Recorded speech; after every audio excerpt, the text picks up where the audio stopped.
Hello everyone, नमस्ते। कैसे हैं आप लोग? उम्मीद करता हूं कष्ट में होंगे। आजकल हमारे देश में सभी लोग परेशान हैं और सबसे ज्यादा परेशान पता है कौन है? पॉलिटिकल पार्टी के लीडर्स, हमारे नेतागण। बेचारे पूरे साल डिफरेंसेस क्रिएट करने के लिए मुद्दा खोजते रहते हैं और जब इलेक्शन नजदीक आता है इनका टेस्टोस्टेरोन लेवल इतना हाई होता है जिसका कोई कंपैरिजन ही नहीं।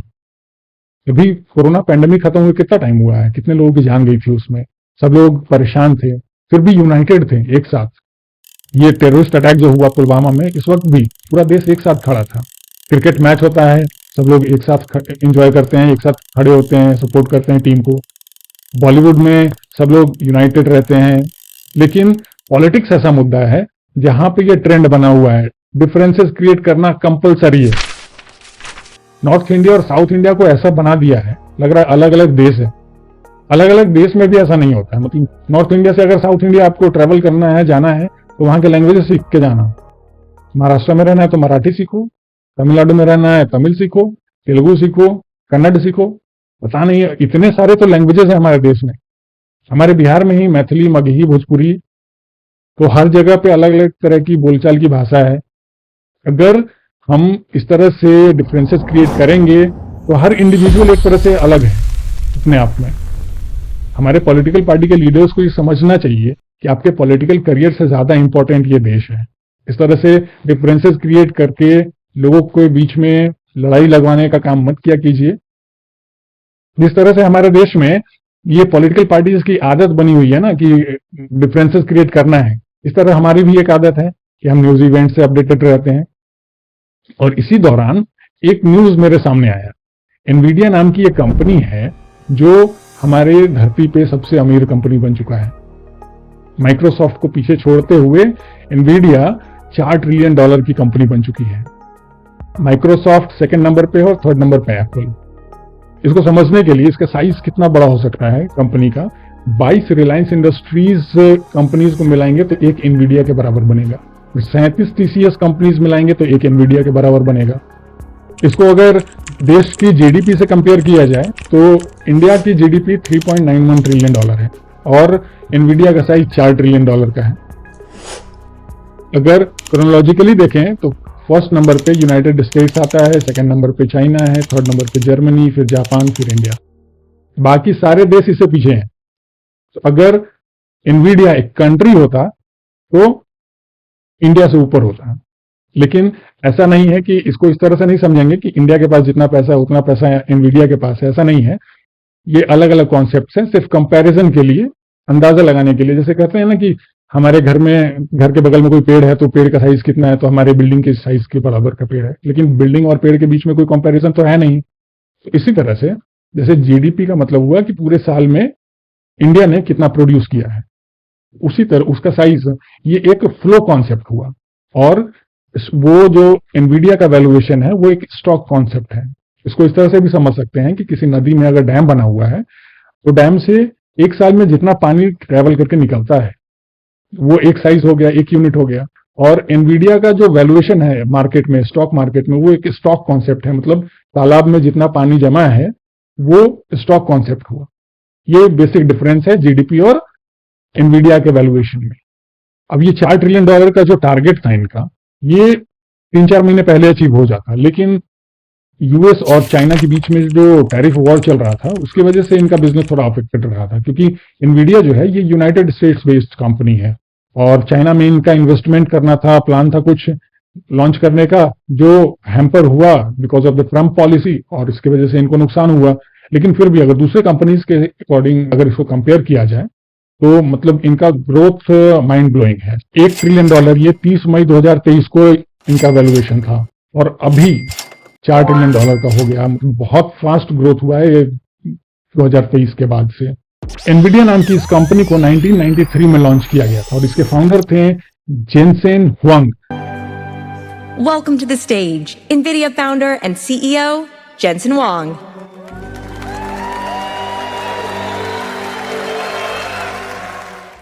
ये अपने 2 दोस्तों के साथ इस कंपनी को लॉन्च करते हैं और इन्हें, जेनसेन हुआंग को, बेस्ट सीईओ का अवार्ड दिया गया है। टाइम्स मैगजीन में 100 मोस्ट इन्फ्लुएंशियल लोगों में शामिल किया गया है। तो ये जो सक्सेस है ये ओवरनाइट सक्सेस नहीं है। 1993 से चलता हुआ ये जर्नी आज आकर $4 ट्रिलियन पे रुका है और आगे और भी बड़ा होने वाला है। हम आगे डिस्कस करेंगे कैसे एनवीडिया ने अपने टेक्नोलॉजी को इम्प्रूव करते हुए आज आर्टिफिशियल इंटेलिजेंस की मदद से अपने बिजनेस को इतना बड़ा बनाया है। जब एनवीडिया लॉन्च हुआ था तो ये गेम्स बनाने के लिए लॉन्च हुआ था। 1993 में गेम्स बनाते थे ये, फिर 96 में और भी इम्प्रूव किया गया और जीपीयू यानी कि ग्राफिक प्रोसेसिंग यूनिट्स बनाकर इन्होंने अपग्रेड किया विजुअल्स को, ग्राफिक्स को। तो ये जीपीयू होता क्या है? जीपीयू, जैसे आपने सीपीयू के बारे में सुना होगा, CPU is a brain of the computer, उसी तरह से जीपीयू होता है। जैसे आप कोई भी गेमिंग लैपटॉप खरीदेंगे जिसमें, या फिर वीडियो एडिटिंग लैपटॉप खरीदेंगे, तो उसमें ग्राफिक कार्ड यूज किया जाता है। ग्राफिक प्रोसेसिंग यूनिट होता है जो मॉडल्स को, 3D मॉडल्स को प्रोसेस करने में इस्तेमाल किया जाता है।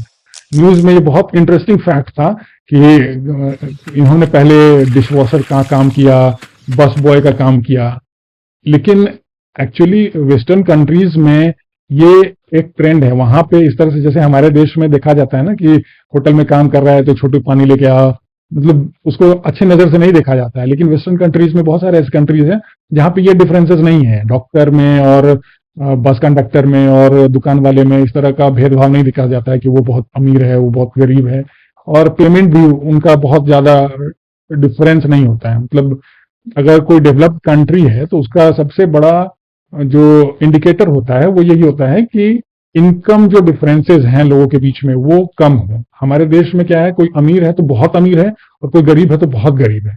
लेकिन वेस्टर्न कंट्रीज में, जो डेवलप्ड कंट्रीज होते हैं, वहां ऐसा नहीं होता है। जो अमीर और गरीब के बीच का डिफरेंस होता है वो कम होता है। इस तरह से वहां पे कोई जॉब के बीच में डिफरेंसेस नहीं किए, जॉब के बेसिस पे डिफरेंसेस नहीं क्रिएट किए जाते हैं। हमारे देश में तो लैंग्वेजेस पे भी कर दिए जाते हैं। तो ये जीपीयू बनाया किस चीज से जाता है? ये जीपीयू बनाया जाता है सेमीकंडक्टर से। अभी सेमीकंडक्टर क्या होता है? सेमीकंडक्टर का मतलब हो गया, जैसे इंसुलेटर और कंडक्टर आप जानते होंगे। Iron is a very good conductor of heat and electricity. उसी तरह से insulator, plastic is a very good insulator, इससे इलेक्ट्रिसिटी पास नहीं होती है। उस तरह कुछ कंपाउंड्स होते हैं जैसे सिलिकॉन, जर्मेनियम, ये सेमीकंडक्टर्स होते हैं। मतलब इनमें कुछ इंप्योरिटीज ऐड करके, यानी दूसरे कंपाउंड्स को ऐड करने के बाद इसके जो कंडक्टिविटी है, इसका जो कंडक्टिविटी है उसको मैनिपुलेट किया जा सकता है। सिलिकॉन को ज्यादा इसलिए इस्तेमाल किया जाता है क्योंकि हाई टेम्परेचर में सिलिकॉन बहुत बेटर परफॉर्म करता है, और फैब्रिकेशन ऑफ सेमीकंडक्टर चिप्स में भी सिलिकॉन की एफिशिएंसी ज्यादा है। और इंडस्ट्री लेवल पे इसको ग्रो करना है तो इसलिए सिलिकॉन ज्यादा अवेलेबल है इंडस्ट्रीज के लिए, इसलिए सिलिकॉन का इस्तेमाल किया जाता है। तो मैं आपको समझाने की कोशिश करता हूं। एनवीडिया जो एक गेम बनाने वाली कंपनी के रूप में लॉन्च किया गया था, जिसे वो कैसे आर्टिफिशियल इंटेलिजेंस को यूज करके इतनी बड़ी कंपनी बन गई। आर्टिफिशियल इंटेलिजेंस में अलग अलग लेवल्स होते हैं। जैसे सबसे पहला लेवल होता है परसेप्टिव लेवल, जिसमें मतलब जो इमेजेस हैं या टेक्स्ट हैं उसको एआई मॉडल जो है वो रीड कर सकता है, इंटरप्रेट कर सकता है। फिर होता है जेनरेटिव एआई मॉडल, जैसे चैट जीपीटी, इसमें जेनरेट कर सकता है। चैट जीपीटी से अगर हम कोई सवाल पूछते हैं तो ये बहुत एनालिटिकल तरीके से जनरेट करके आंसर देता है। और अगर हम इसे दोबारा बोलेंगे कि नहीं, आपका ये सवाल से हम संतुष्ट नहीं है, आप दोबारा दूसरा जवाब दीजिए, इंप्रूव करके दीजिए, तो फिर उसको और इंप्रूव करके भी वो जवाब देता है। उसी तरह इमेज भी क्रिएट करके देता है। तो ये जेनरेटिव एआई हुआ। जेनरेटिव एआई का एक बड़ा अच्छा एग्जांपल मैं आपको बताता हूँ। जैसे लड़कियां जब बात करती हैं तो बड़ा फ्लावरी लैंग्वेज होता है, वो शब्दों को पिरोकर अपनी कहानियों में बातों को बताती हैं, और लड़कों का काम 2-4 शब्दों में हो जाता है। तो एक कपल था और वाइफ परेशान थी कि उसका हस्बैंड कुछ बात नहीं करता है, बोलता नहीं है। तो हस्बैंड ने चैट जीपीटी का इस्तेमाल किया और चैट जीपीटी को बताया उसके मैसेजेस, अपनी वाइफ के मैसेजेस कुछ सैंपल दिए और वो बताया कि मैं आपको कुछ मैसेज दूंगा और आप इसी तरीके के मैसेजेस डिकोड करके मुझे बताना। तो भाई साहब गए मार्केट में आम खरीदने के लिए। चैट जीपीटी को बताया कि देखो, मैं बताना चाहता हूं कि मैंने आम खरीदा, आप इसको मेरे वाइफ के लैंग्वेज में बताओ। इस बात को चैट जीपीटी ने कैसे लिखा? दुनिया का सर्वश्रेष्ठ फल, सबसे मीठा फल, सबसे खूबसूरत महिला के लिए मैं खरीद कर लेकर आ रहा हूं, जिससे आपका सेहत और आपके चेहरे पे बहुत ज्यादा ग्लो आ जाएगा। तो artificial intelligence is a master mind. आप उसको जैसा कमांड करेंगे वो ऐसा जनरेट करके आंसर देगा, चाहे वो इमेज फॉर्मेट में हो, वीडियो फॉर्मेट में हो या टेक्स्ट फॉर्मेट में हो। इसके बाद आता है एजेंटिक एआई। जैसे कस्टमर सर्विसेज में आप अब देख रहे होंगे एआई का इस्तेमाल किया जा रहा है। हेल्थ सेक्टर उसमें एजेंटिक एआई का यूज किया जा रहा है, जहां पे एआई मॉडल्स आपको गाइड करते हैं प्रोसेसेस में। और फिर इससे नेक्स्ट लेवल जो आने वाला है फिजिकल एआई, जैसे टेस्ला ने लॉन्च किया था ऑटोनोमस व्हीकल्स, जो बिना ड्राइवर के गाड़ी चलती है।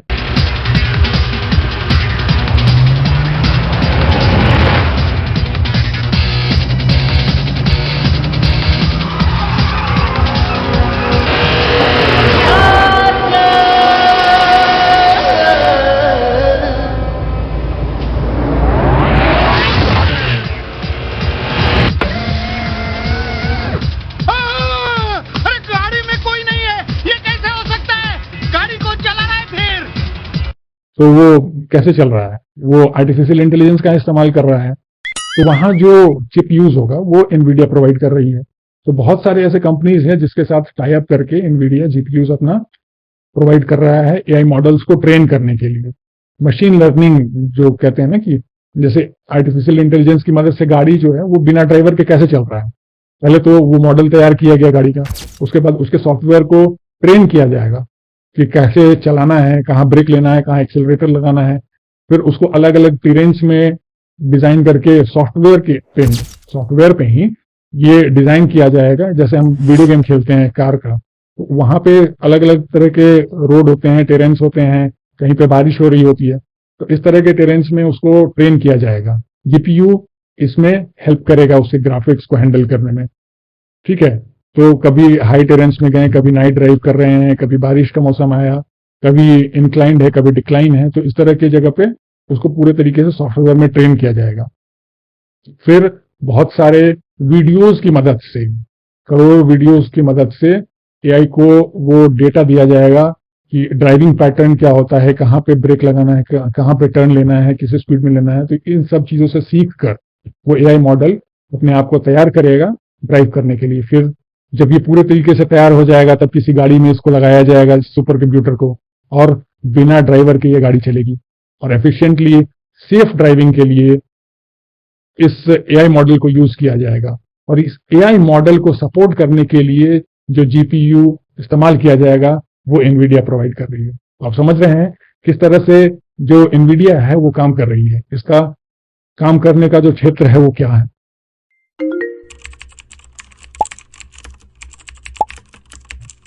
हमारे भी इसमें सेमीकंडक्टर इंडस्ट्री को इंप्रूव करने के लिए क्या क्या एडवांसमेंट्स किए जा रहे हैं।